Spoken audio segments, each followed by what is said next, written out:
ஓம் சாந்தி. எல்லாரும் குஷி குஷியாக இருக்கிறீங்களா? இன்னைக்கு நம்ம என்னது பார்க்க போகிறோன்னா, சங்கம யுகத்தின் கடைசி நேரத்தில் விநாசம். சங்கம யுகம் 100 வருடம் முடிஞ்சது பிறகு விநாசம் வரும்.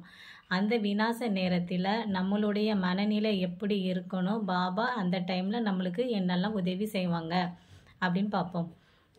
அந்த விநாச டைமில் எப்படி இருக்கும் உலகம் அப்படின்னா, மற்ற நாடுகளெல்லாம் குண்டு போட்டு அழிச்சிருவாங்க. ஆமாம், ஆனால் பாரதத்தில் மட்டும் கொண்டு போட மாட்டாங்க. பாரதத்தில் எப்படி அழியும்னா, இயற்கை சீற்றம் ஒரு கரையில் நடக்கும், இன்னொரு கரையில் மத ஜாதி கலவரம், மத கலவரம் இப்படிலாம் நடக்கும். அப்போ மற்ற நாட்டில் குண்டு போட்டு அழிச்சாங்கல்ல, அவங்க அந்த ஆத்மாக்கள்லாம் எங்கே போகும் அப்படின்னா, உடல் கிடைக்காம அப்படி அலைஞ்சிக்கிட்டு இருக்கும். அப்போ பாரதத்தில் எல்லோரும் உயிரோட இங்கே அந்த உடலில் இருக்கும்போது அந்த ஆத்மாக்கள்லாம் உடலில், நம்மளுடைய உடலில், நம்மன்னா நம்ம கிடையாது, அஞ்ஞானி ஆத்மாக்களுடைய உடலில் பிரவேசமாகும். ஒரு உடல்லையே 50லேருந்து 100 வரைக்கும் உள்ள ஆத்மாக்கள் பிரவேசமாகும். ஒரு ஆத்மாவோட அட்டகாசத்தையே தாங்க முடியாது. அப்போது 50-60 ஆத்மாக்கள் ஒரு உடலில் இருக்கும்போது அந்த ஆத்மாக்கள் எவ்வளோ அட்டகாசம் பண்ணும்? அதை தாங்க முடியுமா? நம்ம அதை தாங்கணும். அந்த ஆத்மாக்களுக்கும் சக்தி கொடுக்கணும். அதற்கான மனநிலையை நம்ம இப்போவே ப்ராக்டிஸ் பண்ணி வர வைக்கணும். அந்த பாரதத்தில் கடைசி நேரத்தில் ஜாதி கலவரம், மத கலவரம் தலைவிரிச்சு ஆடும். பாபா சொல்லியிருக்காங்க, பாரதத்தில் ரத்த ஆறு ஓடும் அப்படின்னு சொல்லியிருக்காங்க. அவ்வளோ கொடுமையாக இருக்கும். எல்லா மனிதர்களுமே அப்படியே அரக்கத்தனமாக இருப்பாங்க. ஆனால் நம்ம எப்படி இருக்கணும் அப்படின்னா, ஆத்ம உணர்வில் ஃபுல் அண்ட் ஃபுல் நம்ம ஆத்ம உணர்வில் இருந்து நம்மளை சுற்றி வைப்ரேஷனை பரப்பிக்கிட்டே இருக்கணும். நம்ம அப்பாவை நம்ம ஒரு ஆத்மா நினச்சி, நம்ம தந்தையாகிய பரமபிதாவை நினச்ச உடனே நம்மளுக்கு சக்தி வரும். அந்த சக்தி நாலாபுறமும் வைப்ரேஷன் பரவிக்கிட்டு இருக்குது. அமைதியின் சக்தி, தூய்மையின் சக்தி அந்த டைமில் ரொம்ப தேவைப்படும். அந்த வைப்ரேஷனை நம்ம எவ்வளோ முடியுமோ அவ்வளோக்குள்ளே பரப்பிக்கிட்டே இருக்கணும். உதாரணத்துக்கு சொல்லணும்னா, எதிரில் ஒரு ஆத்மா, கொடூரமான ஒரு ஆத்மா நம்ம பக்கத்தில் வந்தால் கூட அந்த ஆத்மா அனுபவம் பண்ணணும். ஒரு அமைதியையும் ஒரு தூய்மையையும் அந்த ஆத்மா நம்மக்கிட்ட வந்த உடனே அனுபவம் பண்ணுற அளவுக்கு நம்ம ப்ராக்டிஸ் பண்ணி பக்காவாக அப்போ தயாராக இருக்கணும். வைப்ரேஷனும் பரப்பவும் செய்யணும்.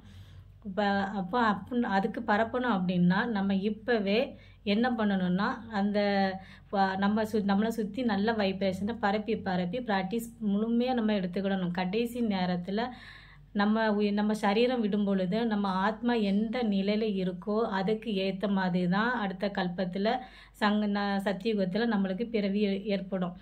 ராஜவாக போகிறோமா, பிரஜையாக போகிறோமா, வேலைக்காரி பதவியா, இன்னும் செல்வந்தர் பதவியாங்கிறது அந்த டைமில் கடைசி நேரத்தில் தான் முடிவாகும். அதனால் நம்ம ஒவ்வொரு வினாடியுமே இது என்னுடைய கடைசி வினாடி, அடுத்த வினாடி நம்மளுக்கு என்ன வேணாலும் எப்போ வேணாலும் நடக்கலாம், ஆனால் இது நம்மளோட கடைசி வினாடின்னு நினச்சிட்டு நம்ம முயற்சி பண்ணணும். அம்மா கூட அப்படி தான் முயற்சி பண்ணியிருக்காங்க. இது என்னோட கடைசி நொடின்னு நினச்சி அவங்க முயற்சி பண்ணனால தான் நம்பர் 1 ஆக முடிஞ்சுது. நம்மளும் அதே மாதிரி இது என்னோட கடைசி நொடி அப்படின்ட்டு முயற்சி பண்ணிக்கிட்டே இருக்கணும்.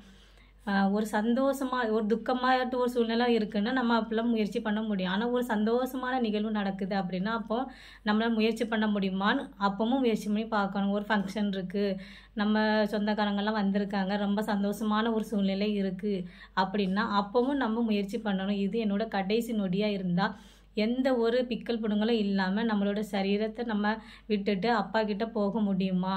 நம்ம அப்படி அங்கே சாந்திதாமம் போய் சுகதாமத்துக்கு நம்ம வரதுக்கான மனநிலை தயாராக வச்சுக்கிடணும்.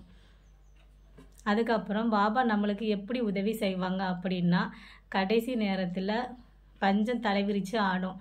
உணவுக்கு பயங்கர தட்டுப்பாடு இருக்கும். கரண்ட் கட் ஆனாலே போச்சு எல்லாமே உலகம். உணவுக்கு பஞ்சம், எல்லாத்துக்குமே பஞ்சம் வந்துடும். ஆனால் அப்படிப்பட்ட பஞ்ச நேரத்தில் கூட பாபா கேரண்டியாக சொல்கிறாங்க, என் குழந்தைங்களுக்கு நான் 2 ரொட்டினாலும் தருவேன், கடைசி எப்படினாலும் தந்துடுவேன்னு பாபா கேரண்டியாக சொல்கிறாங்க. அப்போ நம்மளுக்கு அந்த டைமில் உணவு தட்டுப்பாடு இருக்காது. பாபாவை நம்ம நினச்சிக்கிட்டு இருந்தாலே போதும், எப்படினாலும் நம்மளுக்கு உணவு கிடைச்சிரும். ஆனால் நம்ம இன்னொன்று ஏதாவது ஒரு இது நடக்குது அப்படின்னா பாபா நம்மளுக்கு டச் பண்ணுவார். நம்மளுக்கு இது நடக்க போகுதுங்கிறது நம்மளுக்கு உணர்த்துவார். அப்படி உணர்த்தணும் அப்படின்னா நம்ம தூய்மையாக இருந்தால் மட்டும்தான் அது பாபா டச் பண்ணுறது நம்மளுக்கு புரியும், தெரிய வரும். நம்ம தூய்மையாக இல்லாமல் மக்களாக கலந்துட்டு நம்ம சாதாரண மாதிரி விகாரத்தில் ஈடுபட்டுக்கிட்டோ கோவப்பட்டுக்கிட்டோ அப்படி நம்ம இருந்தோம் அப்படின்னா டச் பண்ணால் நம்மளுக்கு தெரியாது. நம்ம தூய்மையாகவும் பாபா நினைவிலையும் ஆத்ம உணர்வுலையும் இருந்தோம் அப்படின்னா நம்மளுக்கு கண்டிப்பாக பாபா டச் பண்ணுறதே தெரியும். பாபா கடைசி நேரத்தில் சொல்கிறாங்க, என் குழந்தைங்கள என் கண்ணுக்குள்ளே வச்சு நான் கூட்டிகிட்டு போவேன் அப்படின்னு. கண்ணுக்குள்ளே வச்சு பாபாவே இங்கே வந்து அவங்க கண்ணுக்குள்ளே வச்சு கூட்டிகிட்டு போகிறதா இருந்தால் நம்ம எவ்வளோ பெரிய பாக்கியசாலி ஆத்மாவாக இருக்கணும். கடைசி நேரத்தில் பாபா இங்கே வருவாங்க. கிளம்பலாமா குழந்தை அப்படின்னு சொல்லி கேட்பாங்க. நம்ம அடுத்த செகண்டே சரி பாபா அப்படின்னு உடனே ஓடி வரணும். இல்லை பாபா கொஞ்சம் இருங்க, இந்த விஷயத்த முடிச்சுட்டு வந்துடுறேன், அதை பார்த்துட்டு வந்துடுறேன் பாபா, கொஞ்சம் வெயிட் பண்ணுங்க அப்படின்னு சொன்னால் பாபா நம்மளை விட்டுட்டு போயிடுவார். வேறு கடைசி நேரத்தில் நம்ம துக்கம் அனுபவிச்சுக்கிட்டு தான் சரீரம் விட வேண்டியது இருக்கும். அதனால பாபா இப்போ வந்து கூப்பிட்டா நம்ம அடுத்த செகண்டே போயிடுவோமா அப்படின்னா நம்ம முயற்சி பண்ணி ப்ராக்டிஸ் பண்ணி பார்க்கணும். பாபா கூப்பிட்டா அடுத்த செகண்டே யோசிக்காமல் போயிருங்க, அது ரொம்ப நல்லது. நம்ம ஈஸியாக பாபா கண்ணுக்குள்ளே வச்சு கூட்டிகிட்டு போயிடுவார். வேறு இந்த ஜட்ஜ்மெண்ட் டே அன்னைக்கு நடக்கும், எல்லாரையும் கொசு கூட்டம் மாதிரி கூட்டிகிட்டு போவேன்னு சொல்லியிருக்காங்க. ஆனால் நம்மளை ஸ்பெஷலாக பாபா நம்மளை கண்ணுக்குள்ளே வச்சு கூட்டிகிட்டு போவாங்க. அப்போ நம்ம எவ்வளோ பெரிய பாக்கியசாலி ஆத்மாவாக இருக்கணும். யாருக்கும் கிடைக்காத பாக்கியம் முழு கல்பத்தில் நம்மளுக்கு மட்டும்தான் கிடச்சிருக்கு. இதுக்கு நம்ம எவ்வளோ பாபாவுக்கு நன்றி கடன் பட்டிருக்கணும். பாபா ரொம்ப நன்றி. அப்புறம் நல்லா தெரிஞ்சுக்கிடுங்க, விநாசத்துக்கு போது நம்ம முழுக்க ஆத்ம உணர்வில் இருந்து தூய்மையின் அதிர்வலைகளை பரப்பிக்கிட்டே இருக்கணும். இன்னொன்று அப்பா கூப்பிட்டதும் நம்ம டக்குன்னு கிளம்பிடணும். சரி பாபா வந்துட்டேன் அப்படின்னு சொல்லி கிளம்பிடணும். ஐயா அண்ணா அங்கே புருஷன் இருக்கானே, குழந்தை இருக்குது, அவங்க இருக்காங்க, அந்த சொத்து இருக்குது, அப்படி இருக்குது இப்படி இருக்குதுன்னு நம்ம ஒரு செகண்டு கூட யோசிக்கக்கூடாது. அந்த இதை நம்ம மைண்டுக்கு வரவே கூடாது. பற்றி எந்த சூழ்நிலையும் நம்ம மைண்டு